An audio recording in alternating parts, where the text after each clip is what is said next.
భువనగిరి గూడా అంటే నల్గొండ, ఉమ్మడి నల్గొండ జిల్లా గట్టి పట్టు ఉందని చెప్పి కోమటిరెడ్డి బ్రదర్స్ మీద ఆ బాధ్యతను అప్పజెప్పినప్పటికి గూడా భువనగిరిలో ఎదురొడ్డాల్సిన పరిస్థితి కనపడుతుంది. అంటే ఇప్పుడు గూడా ఇంకా అమ్మ 50, 50 అనేది. భువనగిరిలో చామల కిరణ్ కుమార్ రెడ్డిని కోమటిరెడ్డి బ్రదర్స్ గెలిపిస్తారన్నటువంటి ఆలోచనే రాంగ్.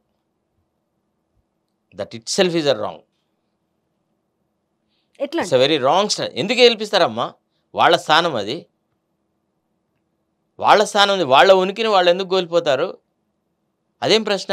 మరి ఎట్లా నమ్ముంటారు? ఈ విషయము ఏ ఒక్కరిని అడిగినా అది కాదమ్మా, మీరు ముఖ్యమంత్రి స్పీచెస్ భువనగిరిలో మాట్లాడిన మాటలు, పటాన్చెరులో మాట్లాడిన మాట, ఈ 2 సమావేశాలలో ముఖ్యమంత్రి గారు ఇచ్చినటువంటి స్పీచ్‌లను మరి కంపేర్ చేయండి. దయచేసి ప్లీజ్. ఏం తేడా అంటే ఎక్కడ పోతే ఆ పర్టిక్యులర్ వేదికలో ఆ డయాస్ మీద ఉన్న వాళ్ళను సంతృప్తి పరిచేందుకు మాట్లాడిన మాటల్లాగే ఉన్నాయి తప్ప, ప్రజలకు మా ప్రభుత్వం కొత్తగా ఏర్పడ్డ ప్రభుత్వం ఈ కార్యక్రమాలు చేసినాం, మా సుపరిపాలనలో ఇంకా ఈ కార్యక్రమాలు చేయాలి, ఇవన్నీ మేము ఇంత కాలంలో చేస్తాం అనేటువంటి మాటలు ఏమైనా ఉన్నాయా? అసలు నా ఆఫీసు మొత్తం కంప్లీట్గా కోమటిరెడ్డి చూస్తున్నాడు, మొత్తం కంప్లీట్గా దయాకర్ చేతిలోనే సర్వస్వం ఉందని అక్కడ మాట్లాడేసేసి నా తర్వాత నాకు ఈక్వల్‌గా అది సీఎం అయ్యే అర్హత గురించి కోమటిరెడ్డి గారి గురించి మాట్లాడడం అది ఎంబరాసింగ్గా లేదా? ఇద్దరికీ ఎంబరాస్మెంటే కదా. Even to Komatireddy also it is quite embarrassing. Even otherwise మీరు ఎంత పొగిడినా నా కంట్లో నేను వేలు పెట్టుకుంటానా, మిమ్మల్ని వేలు పెట్టనిస్తానా?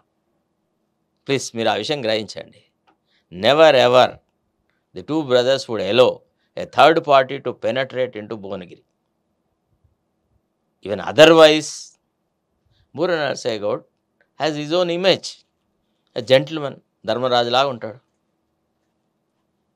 వ్యక్తి క్యాండిడేట్ని ఇగ్నోర్ చేసేసి పబ్లిక్ లైఫ్ ఉందా?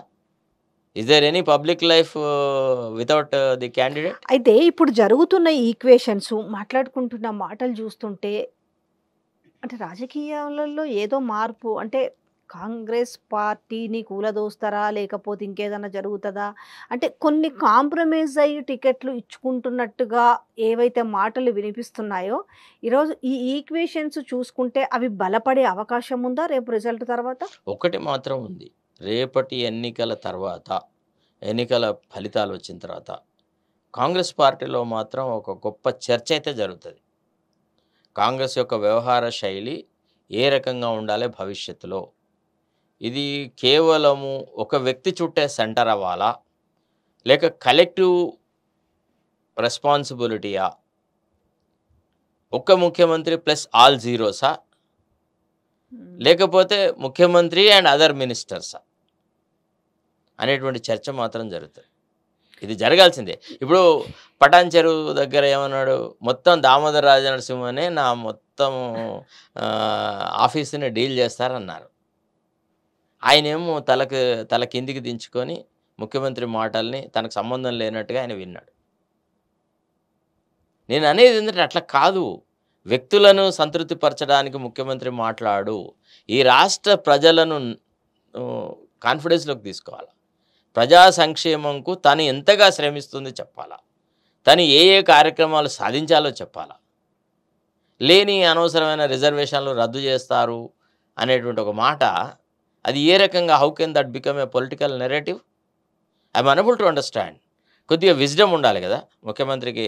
న్యాయ సలహాదారులు వాళ్ళు వీళ్ళందరూ ఉంటారు కదా, అడ్వకేట్ జనరల్, ఇంకా ఇతరత్రాలు ఉంటారు కదా, ఆయనకున్న సొంత నాయకులు కూడా, సొంత న్యాయవాదులు కూడా ఉన్నారు కదా. Is it possible in our context to abolish reservations? That SC ఎస్టీస్కి రిజర్వేషన్ని క్యాన్సిల్ చేయొచ్చా? సాధ్యమవుతుందా? ఉప్పెన పడుతుందమ్మా.